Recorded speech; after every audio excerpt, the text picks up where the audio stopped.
এই মুহূর্তে দক্ষিণ এশিয়ার পরিস্থিতি এমন জায়গায় পৌঁছেছে যেটা সাধারণ মানুষও বুঝতে পারছে যে বড় কিছু একটা ঘটছে। সকাল হতেই যে খবরগুলো সামনে আসতে শুরু করেছে তা পাকিস্তানের জন্য একেবারে দুঃস্বপ্নের মতো। ডুরান্ড লাইন থেকে যেসব তথ্য আসছে সেগুলো শুনলে বোঝা যায় যে পরিস্থিতি আর পাকিস্তানের নিয়ন্ত্রণে নেই। আফগানিস্তানের দিক থেকে দাবি করা হচ্ছে তালিবানের যোদ্ধারা পাকিস্তানের সেনা ও বিমান বাহিনীর উপর বড় ধাক্কা দিয়েছে। এমনকি পাকিস্তানের গর্ব হিসেবে পরিচিত যুদ্ধবিমানগুলোকেও তারা আকাশেই ধ্বংস করেছে বলে দাবি করা হয়েছে। এই খবর সত্যি হলে পাকিস্তানের জন্য এটা শুধু সামরিক নয়, মানসিক দিক থেকেও বিশাল ধাক্কা। খবর অনুযায়ী গত কয়েক ঘণ্টার মধ্যেই পাকিস্তানের বহু সেনা মারা গেছে এবং ডুরান্ড লাইনের একাধিক গুরুত্বপূর্ণ পোস্ট আফগানিস্তানের দখলে চলে গেছে। পুরো সীমান্ত জুড়ে পাকিস্তানি সেনারা পিছু হটতে বাধ্য হয়েছে। এতদিন যে সীমান্তকে তারা নিজেদের শক্তির প্রতীক বলে দেখাত, সেই জায়গাতেই আজ তারা সবচেয়ে দুর্বল হয়ে পড়েছে। সাধারণ মানুষের মনে প্রশ্ন উঠছে, হঠাৎ করে এই আগুন কেন জ্বলে উঠল? এই ঘটনার পেছনে ইতিহাস রয়েছে। ডুরান্ড লাইন কোনো সাধারণ সীমান্ত নয়। প্রায় ১৩০ বছরের পুরনো এই সীমান্ত পশতুন জনগোষ্ঠীকে দুই ভাগে ভাগ করে দিয়েছিল। আফগানিস্তান কখনোই মন থেকে এই সীমান্তকে মেনে নেয়নি। তাদের কাছে এটা কাগজে আঁকা একটা দাগ মাত্র। কিন্তু পাকিস্তান বরাবরই একে আন্তর্জাতিক সীমান্ত বলে দাবি করে এসেছে। এই মতবিরোধ এতদিন চাপা থাকলেও এখন সেটা আবার আগুন হয়ে জ্বলে উঠেছে। আফগানিস্তানের সবচেয়ে বড় দাবি হল তারা পাকিস্তানের আকাশ শক্তিকে ভেঙে দিয়েছে। আধুনিক যুদ্ধবিমান ধ্বংসের কথা শুনে ইসলামাবাদে আতঙ্ক ছড়িয়ে পড়েছে। পাকিস্তানের সেনাবাহিনীর ভেতরেও অস্থিরতা তৈরি হয়েছে। পশ্চিম সীমান্তে তারা যে বেড়া আর চৌকি বানিয়ে নিজেদের নিরাপদ ভেবেছিল, আজ সেই ব্যবস্থাই তাদের জন্য বিপদের কারণ হয়ে দাঁড়িয়েছে। বিশেষজ্ঞরা বলছেন পাকিস্তান এখানে বড় কৌশলগত ভুল করেছে। এই সময়েই ছবিতে প্রবেশ করেছে ভারত। যখন পাকিস্তান পশ্চিম সীমান্তে ব্যস্ত এবং চাপে রয়েছে, তখন ভারত নিজের নিরাপত্তা আর কৌশলগত স্বার্থের কথা মাথায় রেখে কিছু গুরুত্বপূর্ণ পদক্ষেপ নিয়েছে। সূত্রের খবর অনুযায়ী ভারতের বিমান বাহিনী তাদের কিছু যুদ্ধবিমানকে হাই অ্যালার্টে রেখেছে। এর মানে হল পরিস্থিতি খারাপ হলে ভারত প্রস্তুত আছে।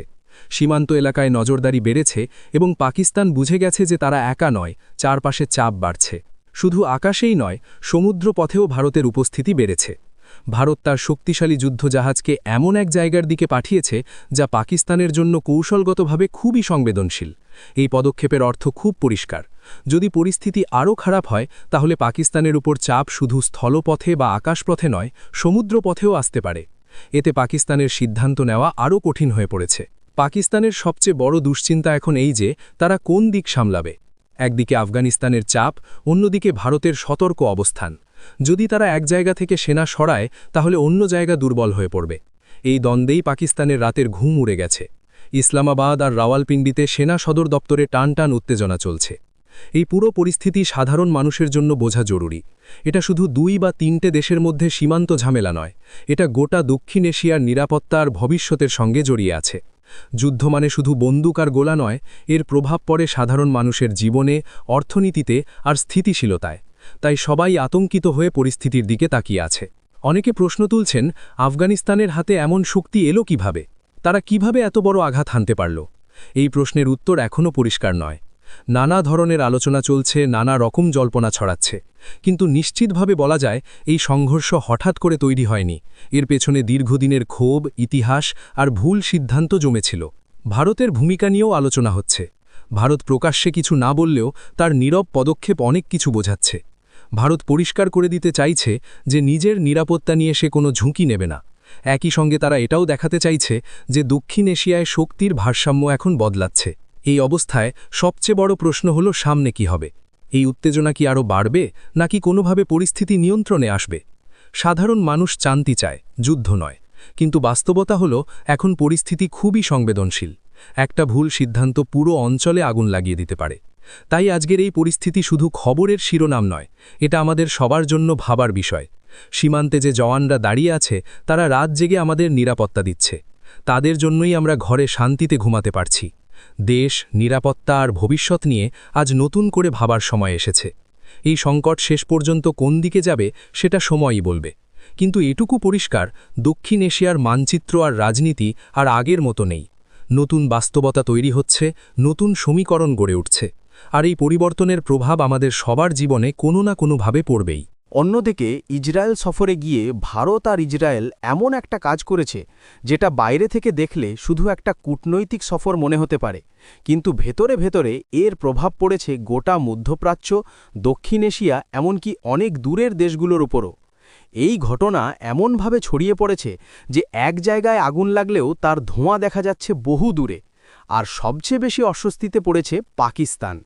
এই সফরের পর পাকিস্তানের সংবাদমাধ্যমে যা চলছে সেটা দেখলে অবাক হতে হয়। পাকিস্তানের সবচেয়ে বড় দৈনিক পত্রিকা ডন থেকে শুরু করে অন্যান্য বড় বড় কাগজ, টিভি চ্যানেল, সব জায়গাতেই এক ধরনের আতঙ্ক আর হইচই দেখা যাচ্ছে। তারা বলছে ভারত আর ইসরায়েল একসঙ্গে যা করেছে সেটা নাকি পাকিস্তানের অস্তিত্বের জন্য সরাসরি হুমকি। কেউ কেউ তো এমনও লিখছে যে এই জোটের ফলে পাকিস্তান ভবিষ্যতে আর টিকেই থাকতে পারবে না। কয়েকটি পাকিস্তানি সংবাদমাধ্যম আরও এক ধাপ এগিয়ে গিয়ে দাবি করেছে ভারত আর ইসরায়েল নাকি এমন একটা শক্তিশালী জোট গড়ে তুলছে যার লক্ষ্য হল ইসরায়েল থেকে ভারত পর্যন্ত মাঝখানের পুরো অঞ্চলকে নিজেদের প্রভাবের আওতায় আনা।